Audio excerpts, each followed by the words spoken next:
Bismillahirrahmanirrahim. Assalamualaikum warahmatullahi wabarakatuh.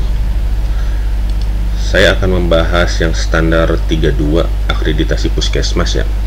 Di sini pengkajian rencana asuhan dan pemberian asuhan. Ini kriteria 321. Saya akan membahas di rekam medis elektroniknya karena memang sekarang sudah zamannya rekam medis elektronik, apalagi dengan keluar PMK yang terbaru tahun 2022 tentang rekam medis. Di sini kriteria 321 adalah yang pertama itu penapisan. Screening dan proses pengkajian awal dilakukan secara paripurna, mencakup berbagai kebutuhan dan harapan pasien atau keluarga, serta dengan mencegah penularan infeksi. Asuhan pasien dilaksanakan berdasarkan rencana asuhan medis, keperawatan, dan asuhan klinis yang lain dengan memperhatikan kebutuhan pasien dan berpedoman pada panduan praktek klinis. Nah, ini pokok pikirannya. Yang pertama itu screening ya, screening dilakukan sejak awal dari penerimaan pasien. Yang kedua, yang B ini proses kajian pasien merupakan proses yang berkesinambungan dan dinamis, baik untuk pasien rawat jalan maupun rawat inap. Proses kajian pasien menentukan efektivitas asuhan yang akan dilakukan. Kajian pasien meliputi mengumpulkan data dan informasi tentang kondisi fisik, psikologis, status sosial, dan riwayat penyakit.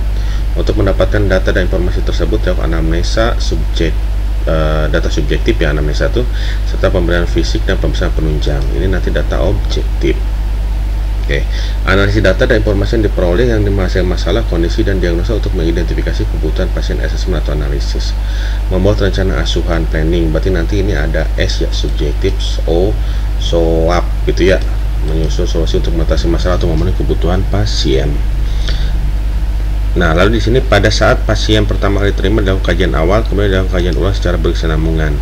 Jadi dari sini nanti kajian awal itu dilakukan adalah untuk pasien-pasien yang pasien baru. Kajian pasien dan penetapan diagnosa hanya boleh dilakukan oleh tenaga profesional yang kompeten.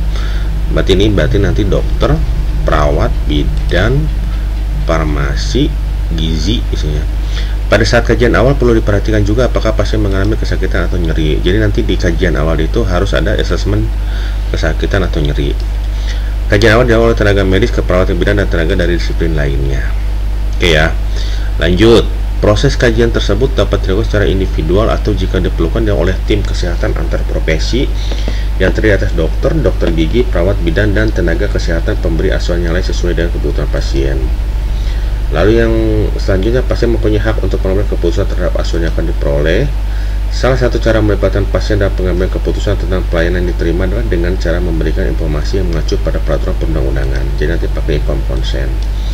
Pasien atau keluarga pasien diberi peluang untuk bekerjasama dalam menyusun rencana asuhan klinis yang akan dilakukan. Rencana asuhan disusun berdasarkan hasil kajian yang dinyatakan dalam bentuk diagnosa dan asuhan yang akan diberikan dengan memperhatikan kebutuhan biologis, psikologis, sosial, spiritual, serta memperhatikan dengan budaya yang dimiliki oleh pasien. Terus proses selanjutnya ada pelimpahan wewenang. Pelimpahan wewenang itu adalah untuk melakukan tindakan medis tersebut dengan ketentuan sebagai berikut. Tindakan yang akan dilimpahkan termasuk dalam kemampuan dan keterampilan yang telah dimiliki oleh penerima pelimpahan. Pelaksanaan tindakan yang akan dilimpahkan tetap di bawah pengawasan pemberi pelimpahan. Pemberi pelimpahan tetap bertanggung jawab atas tindakan yang dilimpahkan sepanjang pelaksanaan tindakan sesuai dengan pelimpahan yang diberikan. Tindakan yang dilimpahkan tidak termasuk mengambil keputusan klinis sebagai dasar pelaksanaan tindakan. Ini makanya pada saat pelimpahan wewenang memang harus perlu diperhatikan hal ini nih. Tindakan yang dilimpahkan tidak bersifat terus-menerus. Oke ya. Tenaga medis dapat memberikan pelimpahan wewenang secara tertulis untuk melakukan tindakan kedokteran atau kedokteran gigi tertentu kepada perawat bidan atau tenaga kesehatan pemberi asuhan. Waduh, ini banyak banget ya. Perubahan rencana asuhan tentu berdasarkan kajian lanjut. Lumayan nih. Silakan dibaca sendiri aja nih di sininya. Kita langsung ke elemen penilaiannya. Di sini nanti ada screening. Berarti nanti EP-nya itu dilakukan screening pengkajian awal.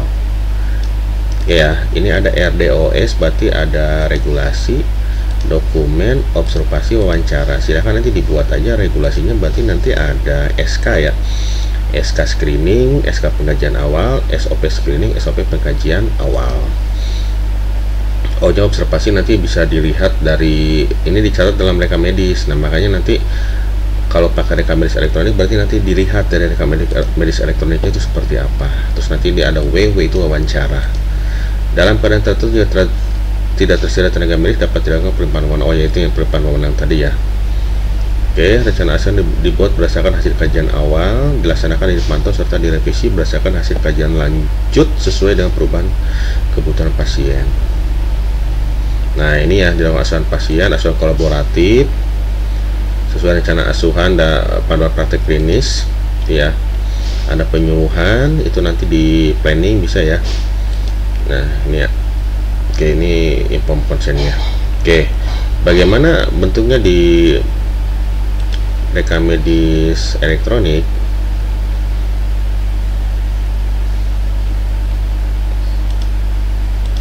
Saya tunjukin contohnya. Di sini yang saya pakai itu adalah aplikasi Simkes Hansa, di mana aplikasi ini adalah aplikasi gratis yang bisa dipakai oleh rumah sakit, puskesmas, klinik, dokter pribadi ya. Dan memang sudah dipakai banyak rumah sakit dan klinik dan puskesmas ya. Data terakhir itu sekitar ada 1.500 seluruh Indonesia. Silahkan kalau mau ini silahkan tinggal di download aja di internet. Nah, oke, ini seperti ini. Jadi pada saat pasien datang itu nanti akan dilakukan screening. Sini ada screening rawat jalan. Nah, ini ya. Nanti screening rawat jalan, nanti pasiennya siapa?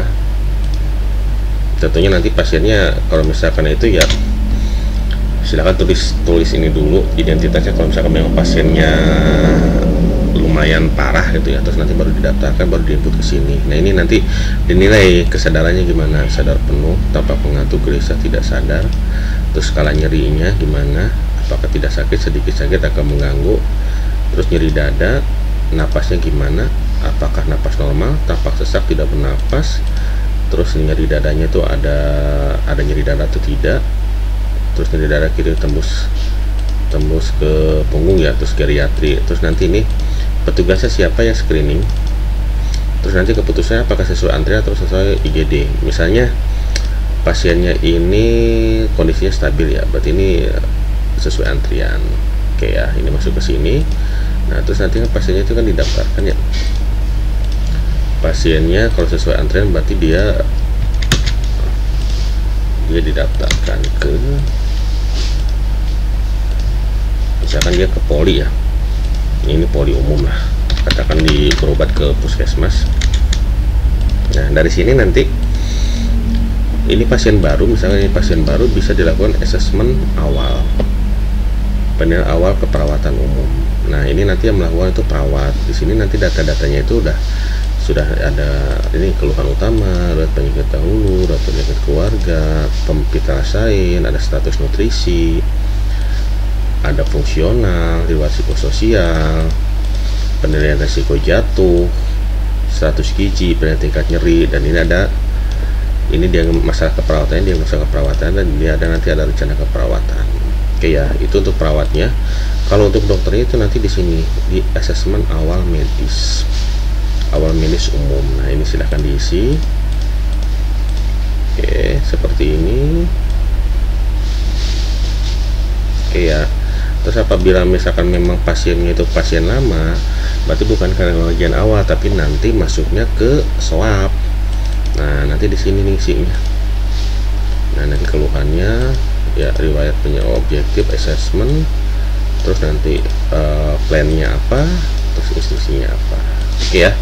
Nanti kalau butuh bukti ya tinggal nanti ditunjukin aja dari sini di rekam medis elektroniknya ke surveyornya. Oke, demikian, semoga bermanfaat. Assalamualaikum warahmatullahi wabarakatuh.